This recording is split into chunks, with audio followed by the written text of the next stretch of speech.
तर जय श्रीराम भावांनो आणि त्यांच्या बहिणींनो. तर आपण लय दिवसांचा वावरातला ब्लॉग नव्हता काढला, मग काय आज मक्काला पण बारे द्यायचे होते आणि आज ब्लॉगला पण काही कंटेंट नव्हतं भेटत. मग काय उतरलो भाऊ बाऱ्यात.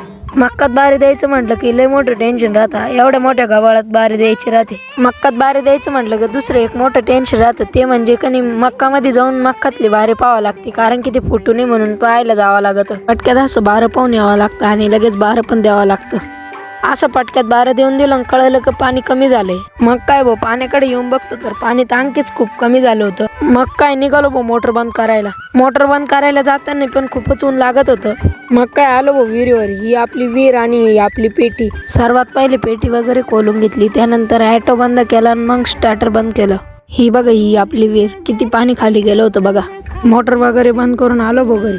इकडं मम्मीने त्यांचं बी कांदे काढणं झालं होतं म्हणून ते बी गेले होते कोथिंबीर निंदायला. हे बघा हे आमचे उन्हाळ कांदे. मित्रांनो फॉलो करून घ्या, कारण की आता आपले लवकरच 1K होणार आहे. आणि आता आपण युट्यूबला पण चॅनल खोललोय, ओमराज बोरसे या नावाने चॅनल आहे. तर तुम्ही सर्वांनी तिथे जाऊन सबस्क्राईब करा मला आणि कमेंट करा.